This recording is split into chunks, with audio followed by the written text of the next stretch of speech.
Assalamualaikum warahmatullahi wabarakatuh. Perkenalkan, nama saya Muhammad Rizky. Saya dari kelas 3D Prodi Pendidikan Informatika. Di sini saya akan menjelaskan pengertian, manfaat, dan cara kerja dari OSI layer. Pengertian dari OSI layer. Apa sih itu OSI layer? Model referensi jaringan terbuka OSI atau OSI Reference Model for Open Networking adalah sebuah model arsitektural jaringan yang dikembangkan oleh Badan International Organization for Standardization atau juga disebut ISO di Eropa pada tahun 1977.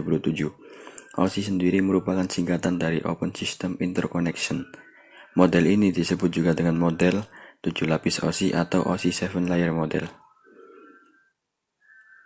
OSI layer terdiri dari 7 buah lapisan atau layer, di mana masing-masing layer mempunyai fungsi yang spesifik dalam sebuah jaringan.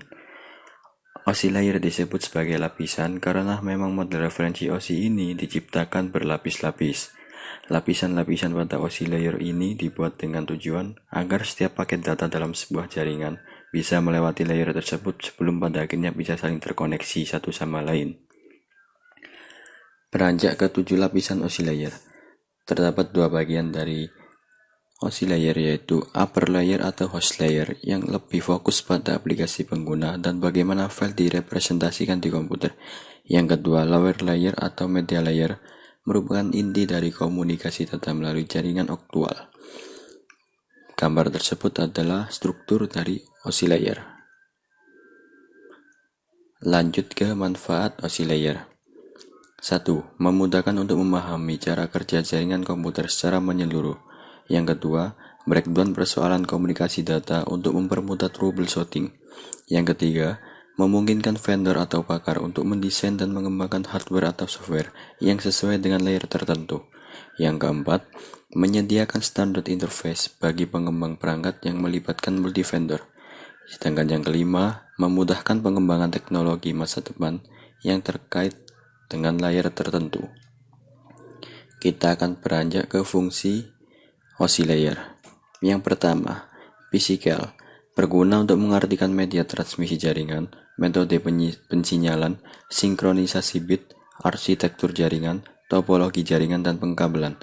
Bukan hanya itu, level ini pun mengartikan bagaimana network interface card atau juga disebut NIC dapat berinteraksi dengan media kabel atau radio.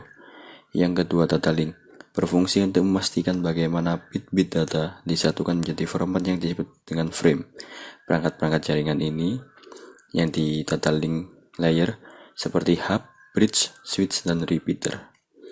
Yang ketiga, network, berfungsi untuk mengartikan alamat IP, membuat header buat paket, lalu melakukan routing melalui antara network dengan menggunakan router dan switch layer ketiga.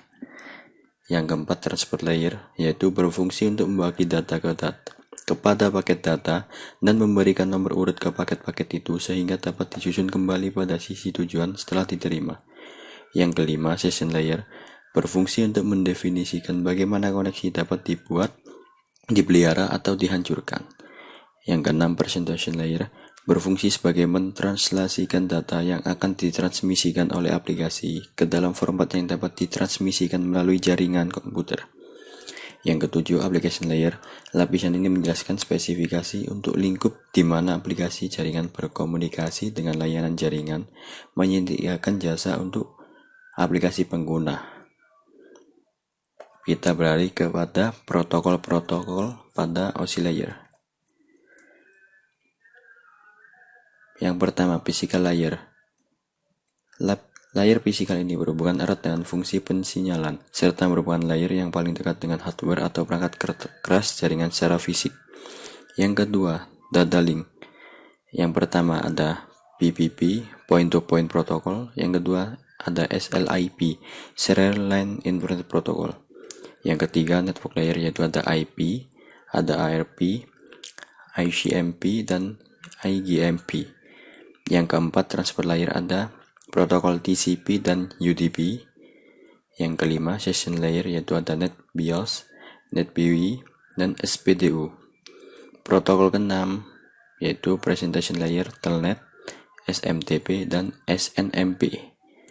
Yang ketujuh, application layer, ada HTTP, FTP, DNS, dan POP3. Kita Kita beralih pada cara kerja OSI layer. Cara perjalannya data host pada jaringan dibilang cukup panjang. Semua data tersebut harus melalui setiap layer dari OSI untuk dapat sampai ke host tujuan. Misalnya ketika kalian akan mengirimkan email ke komputer lain dalam sebuah jaringan komputer. Cara kerja yang pertama adalah application layer. Ialah menyediakan program aplikasi email yang akan digunakan untuk mengirim data ke komputer lain melalui jaringan. Dalam presentation layer, email itu lalu diubah menjadi sebuah format jaringan. Kemudian pada session layer akan dibentuk sebuah sesi perjalanan data tersebut dari dimulai bentuk hingga selesainya proses pengiriman. Dalam mengirim layer data, itu dibagi menjadi bagian-bagian kecil lalu akan disatukan kembali pada pengirim layer penerima. Dalam network layer akan dibuatkan sebuah alamat serta dipastikan jalan yang akan dilewati oleh data itu untuk dapat sampai ke tujuan. Dalam link layer, data itu dibentuk menjadi sebuah frame dan alamat fisik dari perangkat pengirim dan penerima akan ditetapkan.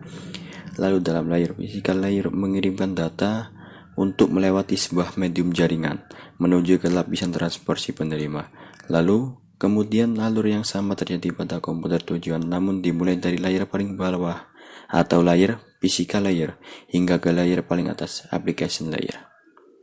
Sekian presentasi dari saya. Apabila ada kekurangan, saya pribadi mohon maaf yang sebesar-besarnya. Akhirul kalam, wabillahi taufiq walhidayah, waridha walinayah. Assalamualaikum warahmatullahi wabarakatuh.